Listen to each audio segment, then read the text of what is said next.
Hi, இன்றைக்கி ஆட்ஜெரி சேனலில் ஒரு சூப்பரான மொறுமொறுப்பான ஒரு ஸ்நாக்ஸ் எப்படி செய்கிறது அப்படின்றத பற்றி தான் பார்க்க போகிறோம்.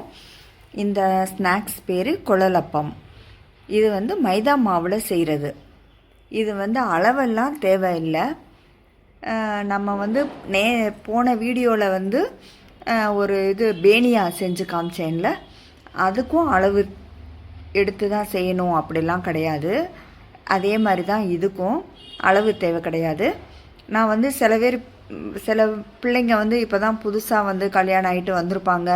அவங்களுக்கு ஏதாவது ஸ்நாக்ஸு செய்யணும்னு ஆசைப்படுவாங்க. அவங்களுக்கு சமைக்கிறது இப்போ தான் புதுசாக இருக்கும். அவங்களுக்கு தெரியணும் அப்படின்றதுக்காகத்தான் இந்த டம்ளர் அளவு. அவங்களுக்கெல்லாம் நம்ம ஒரு அளவு அப்படின்னு சொன்னால் அவங்களுக்கு புரியாது. அதை தெரிஞ்சுக்கிறதுக்கு கொஞ்சம் கஷ்டப்படுவாங்க. அதனால் இந்த டம்ளர் அளவு போட்டு காமிச்சோம்னா அவங்க ஈஸியாக கற்றுக்குருவாங்கல்ல. அதுக்காகத்தான் இந்த டம்ளர் அளவு போட்டிருக்கேன். 2 டம்ளர் அளவு மைதா மாவு எடுத்திருக்கேன். கொஞ்சமாக 1 ஸ்பூன் அளவுன்னு வச்சுக்கோங்களேன் சீரகம் போட்டிருக்கேன். அதோட இது பெருங்காயத்தூள் லேசாக போட்டுக்கோங்க. பெருங்காயத்தூள் போட்டுட்டு அதோட வத்தப்பொடி, மிளகாய்த்தூள், நமக்கு எவ்வளவு காரத்துக்கு வேணும்னாலும் சேர்த்துக்கலாம். எனக்கு கொஞ்சம் காரமாக தான் வேணும் அப்படின்றவங்க இதை விட கொஞ்சம் அதிகம் சேர்த்துக்கோங்க. இல்லை எனக்கு அளவாக இருந்தால் போதும் அப்படின்றவங்க அதுக்கு ஏற்ற மாதிரியான மிளகாத்தூள் போட்டுக்கோங்க. போட்டுட்டு அதோட கொஞ்சம் உப்பு, கண்டிப்பான முறையில் உப்பு போட்டுக்கோங்க. உப்பு இல்லைன்னா வாயில் வைக்க முடியாது, சப்புன்னு நல்லாவே இருக்காது. அதனால் மறக்காமல் உப்பு போட்டுக்கோங்க. தூள் உப்பு தான் போடணும், கல் உப்பு போட்டுறாதீங்க, தூள் உப்பு போடுங்க. போட்டு தண்ணி ஊற்றி அன்னைக்கு நம்ம பிசைஞ்சோம்ல அதே தான், அது நம்ம பேனியாவுக்கு செஞ்சோம்ல அது இனிப்பு, இது காரம். அதில் ஜீனி போட்டிருக்கோம், இதில் மிளகா பொடி போட்டு எண்ணெயில் ஃப்ரை பண்ண போகிறோம், அவ்வளோதான். அதே மாதிரியே நம்ம தண்ணி ஊற்றி பிசைஞ்சு வச்சுக்கலாம். ஆனால் பிசைஞ்சிட்டு இது ஒரு அரை மணி நேரம் அப்படியே ரெஸ்ட்டில் விட்டுருங்க. தட்டு போட்டு மூடி அரை மணி நேரம் அது பாட்டுக்கு இருக்கட்டும். இதெல்லாம் சின்ன சின்ன கஷ்டமே இல்லாமல் செய்யக்கூடிய ஸ்நாக்ஸ் ஐட்டங்கள் தான். ஈஸியாக பண்ணிடலாம், யாருனாலும் செஞ்சிடலாம். இது கஷ்டம் அப்படின்றதெல்லாம் கிடையாது.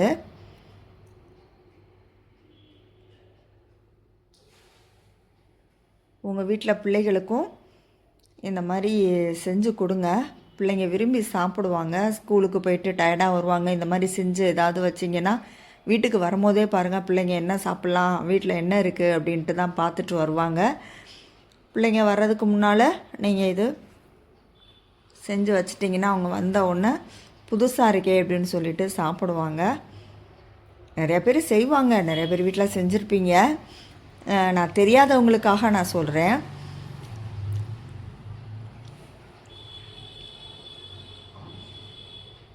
கொஞ்சம் அது பிசுப்பாக கையில் ஒட்டுற மாதிரி இருந்துச்சுன்னா லேசாக கொஞ்சம் மைதா மாவு சேர்த்துக்கோங்க. அப்படின்னா உங்களுக்கு கையில் ஒட்டாமல் இருக்கும்.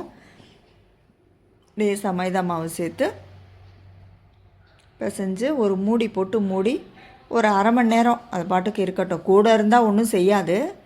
ஒரு அரை மணி நேரம் அப்படியே வச்சுருங்க.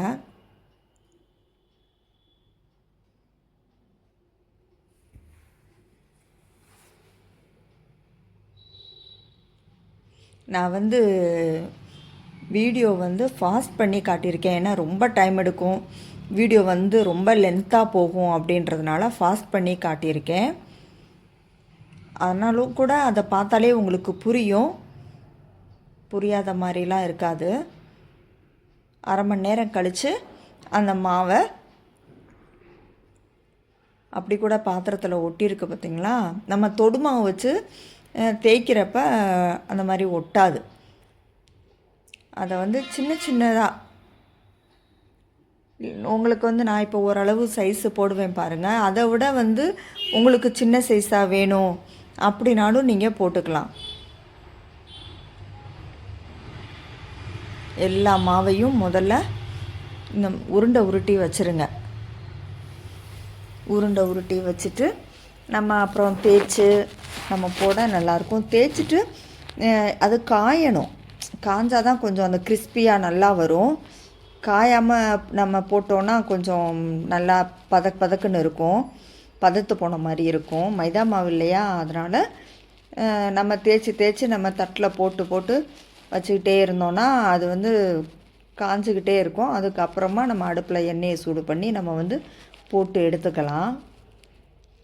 முதல்ல உருண்டைகள் எல்லாத்தையும் உருட்டி எடுத்து வச்சுருங்க.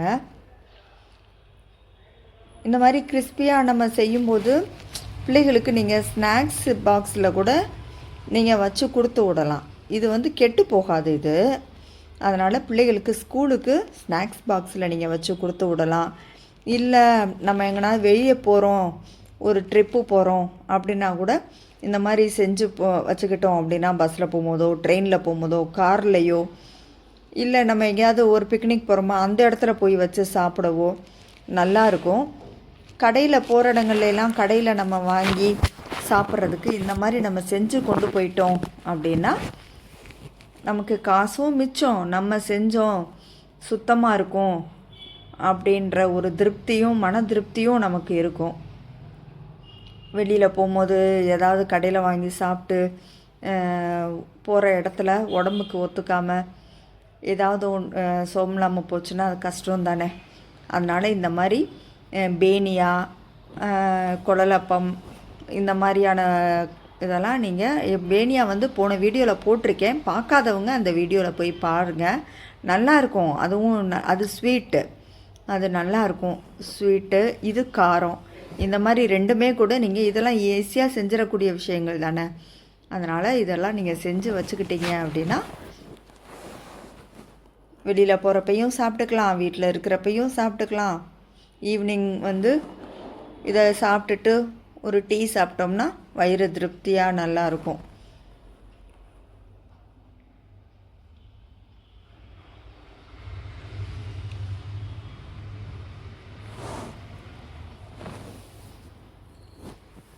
தொடு மாவு வச்சு நம்ம பூரிக்கு திக்காக தேய்க்காதீங்க, லேசாக தேய்ங்க. அதாவது அந்த லேசாக இருக்கணும், தின்னாக இருக்கணும், அந்த மாதிரி தேய்ங்க.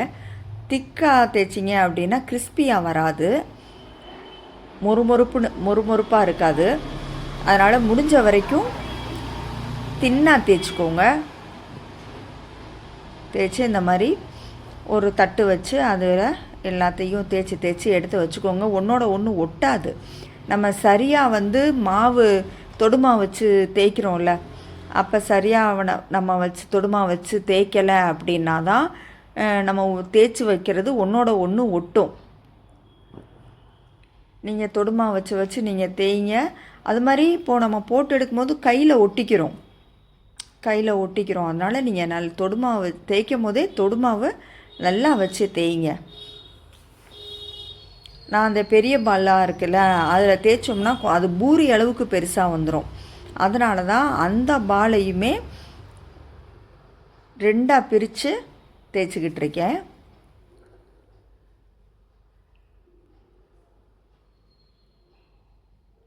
எங்கள் வீட்டு கிச்சன் ரொம்ப சின்னது தான். அங்கே எனக்கு வச்சு தேய்ச்சி நான் இந்த மாதிரி அடுக்கி போடணும் அப்படின்னா கொஞ்சம் கஷ்டம். அங்கே வச்சு தேய்க்கிறதுக்கு இடம் இருக்காது. அதனால் நான் எங்கள் வீட்டில் டேபிளில் வச்சு நான் தேய்ச்சிட்டு அதுக்கப்புறமா நான் போய் கிச்சனில் போய் வச்சு எடுத்து போட்டு எடுத்துக்கிடுவேன்.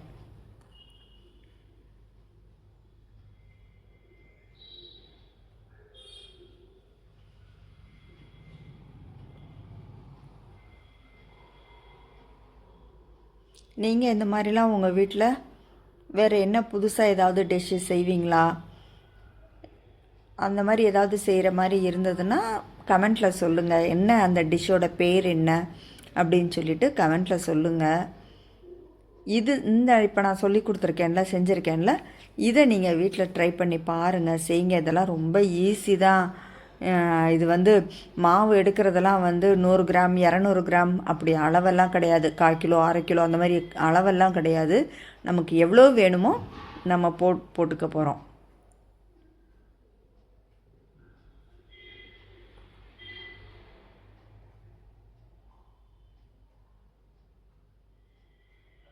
வீட்டில் நாடகம் பார்த்துட்டு அந்த மாதிரி இருக்கிற டயத்தில் இந்த மாதிரி செஞ்சோம் அப்படின்னா ஒவ்வொரு நாளைக்கும் ஏதாவது நம்ம செய்யணும் அப்படின்னு நம்ம இன்ட்ரெஸ்ட்டோடு செஞ்சால் நம்ம பிள்ளைங்களும் அதை ரசித்து ருசித்து சாப்பிடுவாங்க. அதை பார்க்கும்போது நம்ம மனசுலேயும் மனசுக்கும் சந்தோஷமாக இருக்கும். அதனால் உங்கள் வீட்டில் உள்ள பிள்ளைங்களுக்கு, உங்கள் வீட்டில் உள்ளவங்களுக்கு எல்லாருக்கும் இந்த மாதிரி செஞ்சு கொடுங்க.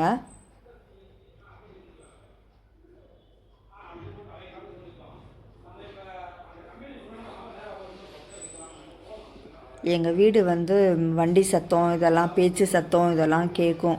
ஏன்னா எங்கள் ரோட்டுக்கு பக்கத்தில் தான் எங்கள் வீடு இருக்குது. அதனால் ரோட்டில் போகிறவங்க வர்றவங்க பேசுகிறது, வண்டி இரைச்சல் சத்தம், ஹார்ன் சத்தம் இதெல்லாம் கேட்கும். கொஞ்சம் அட்ஜஸ்ட் பண்ணிக்கோங்க. எனக்கு வேறு வழி தெரியல. எப்படி தான் கதவு ஜன்னல் எல்லாத்தையுமே க்ளோஸ் பண்ணிவிட்டு நான் வாய்ஸ் கொடுத்தாலுமே அதையும் மீறி சவுண்டு கேட்கத்தான் செய்யும். ஏன்னா ரோட்டு மேலே தான் இருக்குது எங்கள் வீடு. அதனால் சத்தம் நல்லா ஆட்டோ போகிற சத்தம், டூ வீலர் எல்லாமே கேட்கும். ரோட்டில் பஸ்ஸு போகிறது, ஹார்னு சத்தம் எல்லாமே கேட்கும்.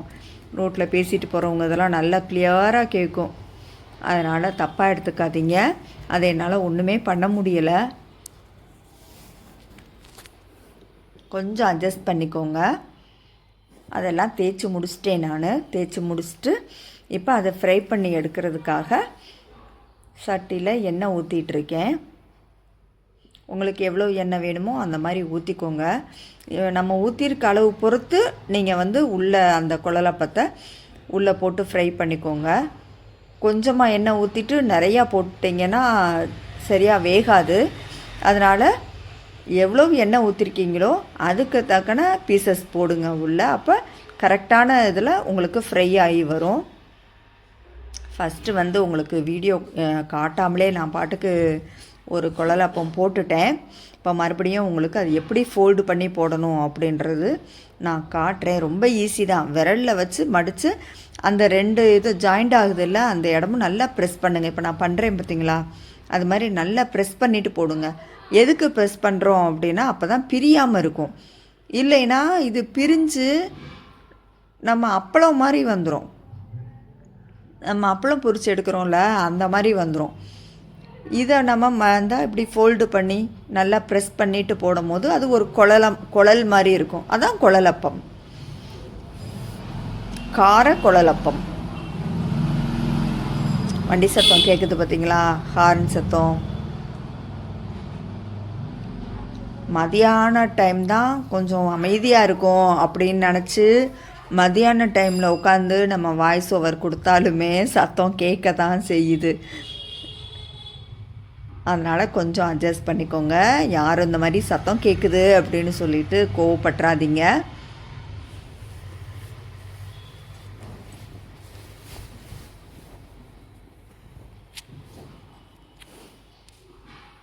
பார்த்தீங்களா, மொறுமொறுப்பாக வந்திருக்கா, பார்க்கவே அழகாக இருக்கும்.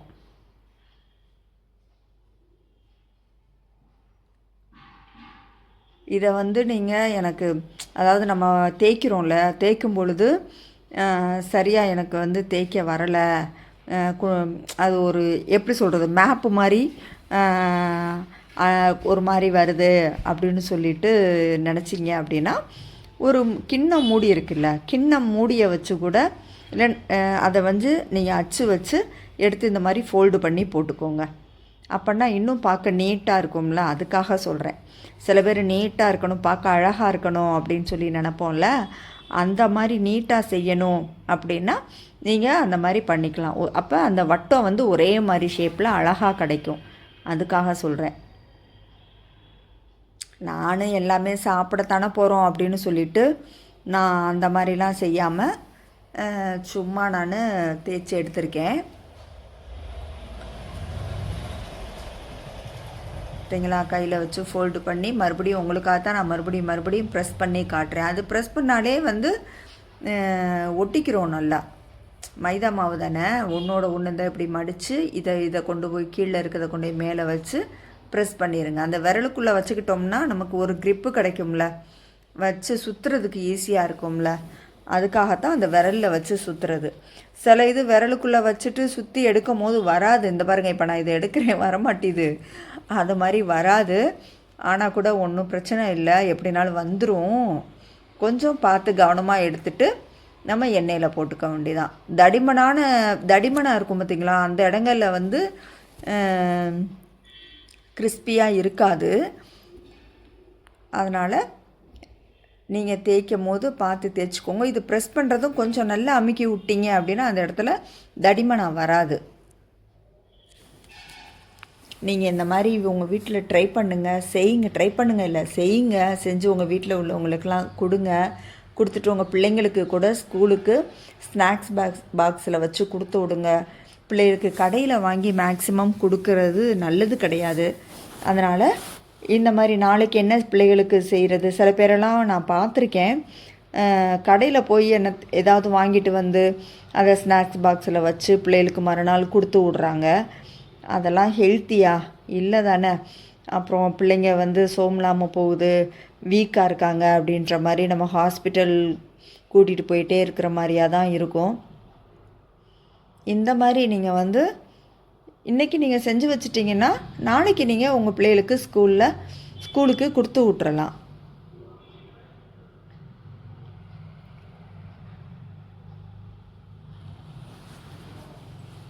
ஈஸியான வேலை தானே இது, கஷ்டம்லாம் ஒன்றும் கிடையாதுல்ல. பூரி சப்பாத்திலாம் போடுறோம்ல, அதே மாதிரி இது ஒரு அவ்வளோதான்.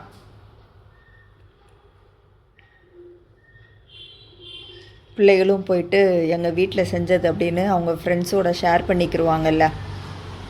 அதே மாதிரி ஏதாவது ஒரு விசேஷ நாட்கள், தீபாவளி, இந்த மாதிரி கிறிஸ்மஸ், ரம்ஜான், இந்த மாதிரி என்ன விசேஷ நாட்கள் இருந்தாலுமே இந்த மாதிரி நம்ம போட்டு ஒரு நல்ல ஏர்டைட்டான ஒரு தூக்குவாளி, ட்ரம்மு, இந்த மாதிரி எதுலையாவது போட்டு நம்ம டைட்டாக மூடி வச்சுக்கிட்டோம் அப்படின்னா பக்கத்து வீட்டில் இருக்கிறவங்களுக்கெல்லாம் நம்ம வந்து பலகாரம் கொடுப்போம் தானே விசேஷ டைங்களில். அந்த டயத்துலலாம் நம்ம இதை வந்து கொடுத்துக்கலாம். அந்த டைம் செஞ்சு கொடுக்கணும், அதுக்கு சொல்கிறேன்.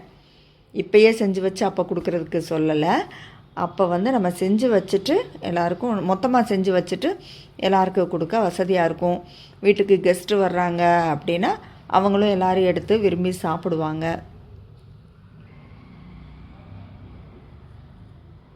கண்டிப்பாக உங்கள் வீட்டில் ட்ரை பண்ணிவிட்டு எனக்கு உங்கள் ஃபீட்பேக்கு கமெண்ட்டில் சொல்லுங்கள். ஏதாவது மிஸ்டேக்கு தப்பு விட்டுருந்தேன் அப்படின்னா அதையும் என்னன்னு எனக்கு சொல்லுங்கள். நான் அடுத்த வீடியோவில் நான் அதை மாற்றிக்கிறேன். பாருங்கள் எவ்வளோ மொறுமொறுன்னு இருக்குன்னு பாருங்கள். நல்ல மொறுமொறுப்பாக அருமையான குழலப்பம் ரெடி ஆயிடுச்சு. நீங்களும் உங்கள் வீட்டில் ட்ரை பண்ணிவிட்டு எனக்கு கமெண்ட்டில் சொல்லுங்கள். இந்த வீடியோ பிடிச்சிருந்ததுன்னா சப்ஸ்கிரைப் பண்ணுங்கள், லைக் பண்ணுங்கள், மற்றவங்களுக்கு ஷேர் பண்ணுங்கள், பெல் ஐக்கான் கிளிக் பண்ணிடுங்க. Okay, thank you.